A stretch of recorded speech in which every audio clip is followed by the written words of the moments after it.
Mind over money. Well, my mind's already made up. You need to shift your mindset into thinking about your finances. Hello and welcome back to SWBC's Uncharted Wealth podcast, where we simplify complex financial topics and break them down in an easy to understand format. I'm Mike Walters. I'm a certified financial planner and a wealth advisor here at SWBC, where we're going to be breaking down tax planning, investments, retirement, Social Security, everything that can be thrown at you from the kitchen sink regarding your finances. Glad you're here for the third episode, and you can see things are getting pretty serious. Now I'm in a button-up, not just wearing a tie, so we might be getting on to something here. But I want to talk to you today about your emotions when it comes to your finances, okay? So I want everybody to think back to 2020, all right? COVID pandemic, March 2020. You know, what did the stock market do in March or April? Okay, everybody started freaking out. Oh, sell everything, go to cash, da-da-da-da-da, right? These are a lot of emotional reactions to what was going on in the world at the time, okay?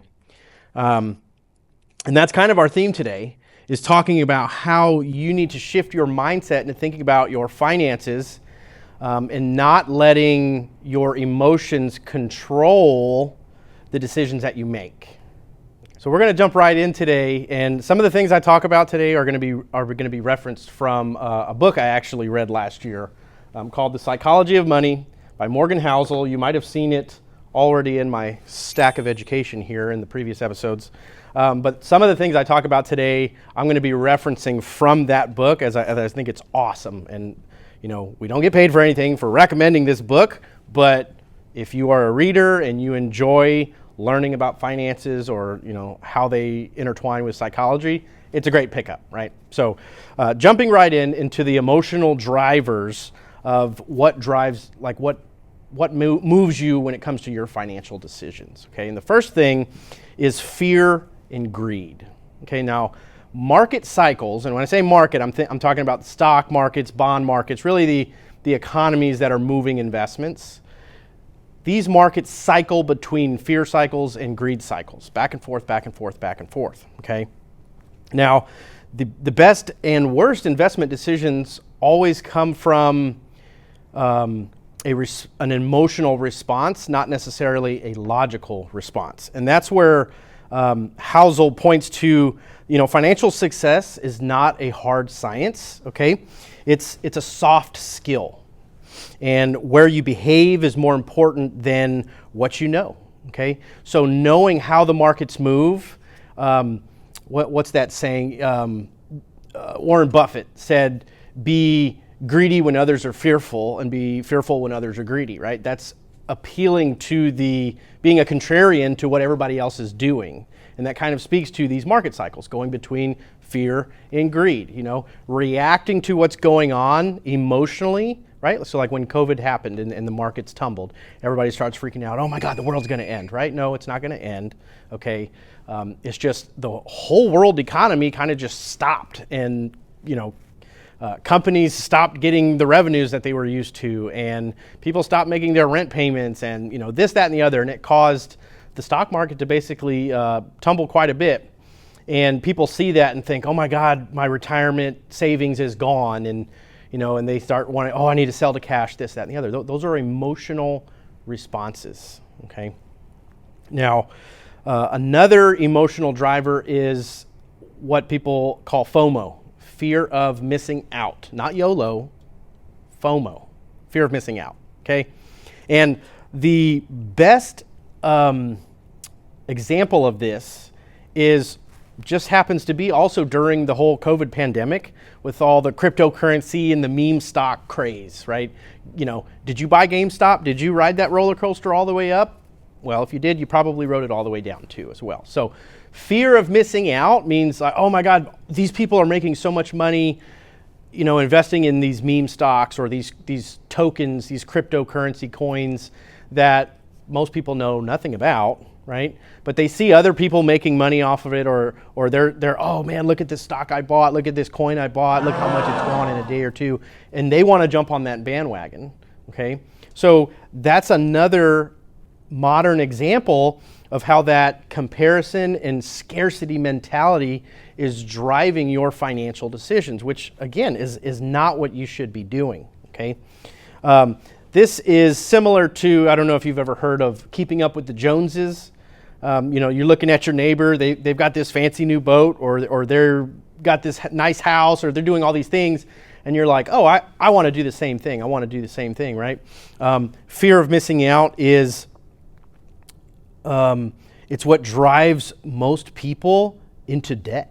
And that's why Americans are so in debt, because they're trying to keep up with everybody. They're trying to signal wealth, not build wealth, right? And so that's a big thing that you really need to learn, okay? So the key takeaway from this part is that your emotions are not bad, but recognizing them and creating some kind of guardrails when it comes to your investments and how you react to your finances, that's what's going to be key for your long term. Now, second part of this is really diving into why making small, consistent changes or actions over time is going to be more beneficial for you over the long run, okay?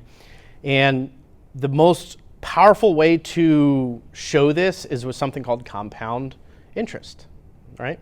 So if you take two investors, one of them is 25 years old and one of them is 45 years old, okay? The 25-year-old investor invests, I don't know, $100, $200 a month for the next 20 years, okay? And then stops investing, right? Compound interest is going to have that investment grow and grow and grow over time. If you compare that to somebody that's 45 doing the same thing or investing like a lump sum of money when they're 45, that runway is a lot smaller when they're looking at retirement. And so, based on just simple calculations, that 25-year-old who started investing earlier is going to have more money when they go to retire, okay? Now, another principle that Household talks about is compounding, right? The power of compounding is the single most important force in finance, and it's driven by time, not brilliance, okay? So you don't have to be an expert in finances to understand this concept. It's just doing something early and often. Again, it doesn't have to be these big, investments, these big money moves. Just getting it done, being consistent with it, and creating that habit, kind of like what I talked about in our first episode about creating those habits over time, is what's going to get you going in the long run, okay? A lot of people will overestimate, what they need to do right now, and they're not thinking about the little small moves that they can make that will compound over time. So long-term investing is going to require some humility. It's going to take patience, which, we'll be honest, I'm not very patient. I'm not a very patient person. But there's a lot of people out there. Just being humble and patient and trusting the process of these small savings over time are going to compound is what's going to get you to the finish line. Okay, so key takeaway from this part is you don't have to be a financial expert, right? Just implementing the small actionable items that will get you towards your goals in developing those better financial habits. Now let's dive into the uncharted territory of today's episode, which is how do you actually shift your mindset when it comes to your finances, okay? So this is the part where you really want to pay attention if you need to get unstuck of where you're currently sitting, okay? So what I want you to always think of is pay yourself first, okay? Now, when you're looking at your budget, or you get a bonus, or you get a pay raise, or just managing your money in general, you always want to make sure that you are doing something that allows you to enjoy the hard work that you're putting in, right? Paying yourself first just means either putting it towards your now, like going on that vacation trip that you've been looking for, buying something for your kids that they've been asking for, something like that. Pay yourself first. Or it could be something as hey, I'm going to pay myself as far as investment goes. Like I'm going to put this towards my future, my retirement, pay yourself first, right? So you get your paycheck, set some aside for your savings or your retirement, and then spend what's left. A lot of people tend to spend first and then save what they have left over, if they have anything left over. That is the concept that needs to be flipped. Okay, you save first, spend later. And when I say save, I'm really meaning pay yourself first. I know it's kind of hard to wrap your head around because I'm saying, save, but pay yourself, right? But that's what it is. Saving is paying yourself. Okay, and the easiest way to do this is turning on some type of automation, right? Making it automatic, right? So you can usually go to your employer and change the bank account, where your direct deposit's going, stuff like that. Why don't you set up a separate savings account and say, what about every paycheck, have $100 go to this separate savings account? Or look at it as far as maybe upping your contribution to your 401k. That is paying yourself first because it's coming out of your paycheck before you have a chance to really screw things up. Just kidding. You're not going to do that because you're listening to this podcast and you want to better your life. But automating things make it easier. So that way, when you get a raise, you get a bonus, your life starts getting better. You're already got this habit created and it's just doing it automatic. Out of sight, out of mind. That's the goal here. Another thing to remember is wealth is not built overnight, okay? And so Housel says this in his book as well. The most powerful outcomes in finance are delayed, often by decades. So that goes back to the whole principle of compounding interest. So you may not see your 401k contributions or putting money in your savings. You may not see results or what the good of that is until way later. But trust me, 10, 20, 30 years down the road, you're going to be thanking yourself like, man, I'm glad I started doing this, right? I have so many clients that engage with me, and I've heard this from other advisors as well. They engage with us when they're in their 50s or their 60s, and that's when they start doing their financial planning or start looking to optimize their retirement and stuff like that. And they say all the time, man, I wish I would have done this earlier. I wish I would have started earlier. And it's kind of a conflict there, because when I'm talking to my younger clients, just trying to get them to think about these things, it's like, no, I don't have to worry about that. I'll push it down the road. I'll worry about it when it comes to that time. And then you talk to your more seasoned clients, put it that way, and they're like, man, I wish I would have done this earlier. So it's maybe talk to your elders, talk to your parents or your grandparents and ask them, hey, what's one thing that you wish you would have done sooner when it comes to your finances? It's a good question. Maybe talk to them or the next time you have dinner with them, or what holiday's coming up soon. Easter's coming up soon, okay? Maybe when you're having Easter lunch or dinner, say, hey, Grandma, what's one thing that you wish you would have done earlier with your money, that's just an idea. You don't have to do that, right? So, and then the last part to get yourself unstuck is to start being more proactive versus reactive when it comes to your finances, right? The active management of your finances is really there to create margin in your life. And that really just means for you to create an abundance, for you to create extra, okay? It's not just about looking back to the previous month and saying, okay, what did I spend? What were my expenses last month? Being proactive is more, okay, here's what I spent last month, but I'm looking forward. This is what I want to spend this month that's coming up or the following year, and then making yourself some guidelines or some guardrails, I think I called them earlier, so that way you stay within your budget and you accomplish those little goals that you're setting for yourself to save, right? So I'm encouraging everybody to shift their focus from how much can I spend to how much can I save, right? And it's so awesome. You hear people, oh, I spent this much on upgrades to my truck, or it cost this much when I went and bought Christmas presents for my friends and spent X amount, whatever. But start maybe in your circles saying like, oh man, this is how much I saved from my last paycheck, right? It's kind of a corny thing, but hey, this is why we're here, okay?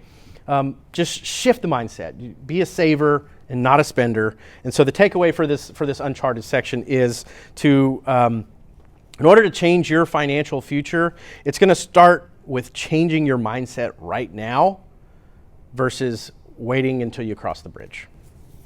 Listen to me. Don't be a silly goose. All right, well, I'm glad everybody made it towards the end of this third episode. And so just to recap what we talked about today, there were three main takeaways. And it was, number one, that emotions drive your financial decisions. And your emotions are not bad, but just being aware of them, that's where you're going to find the power in all of this. Number two, small, consistent wins, those small, consistent changes are going to be what's improves your overall situation over time. And third, that proactive money management is what's going to shift you from that scarcity mindset to an abundance mindset. How much can I save instead of how much can I spend, right? So my call to action, what I recommend everybody do at this episode is start thinking about what is one thing, one small thing that you can change when looking at your finances that will have a measurable impact over the next 5, 10, 15, 20 years, okay? And before I roll into the disclosures, I just want to say, like, although I would consider myself an expert with these things, I was not always that way, right? I was a client of a financial advisor, and the best way for me to frame the whole pay yourself first thing was, if you already know that you're putting money away in your savings and you're doing what you need to be doing with your 401k and your life insurance, you're taking care of your bills, and you know you have an excess of cash flows every month, right? And you're just allocating that where you want it to go. When you get to the weekend or you have your fun money, it should be so much less stressful, and you'll have that peace of mind knowing like, hey, I can spend this without guilt because I'm already taking care of what I need to take care of, right? Like, it's already been done, okay? So, and that's what helped me in this process of, when I was a client before I became an advisor was, just getting everything set up, like removing the complexity of having to make those decisions. Like, just go ahead and make the decisions at the front end. This is how much I want to go in savings. This is how much needs to go into retirement.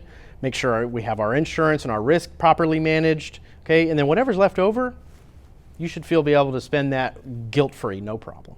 So I just want to thank everybody for making it through this third episode. Would like to remind everybody that everything I talked about today was my opinion, not SWBC's or the executives or anybody that works here. Again, we don't get paid for talking about this book, The Psychology of Money by Morgan Housel. It's just a personal recommendation of mine. And pay attention to the disclosures at the end, okay? Everything we talk about is not to be taken as financial, tax, or estate legal advice. That's where you're going to need to consult your professionals. So we'll see you again in 2 weeks, and hope everybody has a wonderful rest of their week. Investing involves certain risks, including possible loss of principal. You should understand and carefully consider a strategy's objectives, risks, fees, and expenses, and other information before investing. The views expressed in this commentary are subject to change and are not intended to be a recommendation or investment advice. Such views do not take into account the individual financial circumstances or objectives of any other investor that receives them. This information should not be considered a solicitation nor a recommendation of an offer to provide any service in any jurisdiction where it would be unlawful to do so under the laws of that jurisdiction. Past performance is no guarantee of future results. Please consult with your individual tax professionals and/or attorney for additional information. Mind. Over. Money.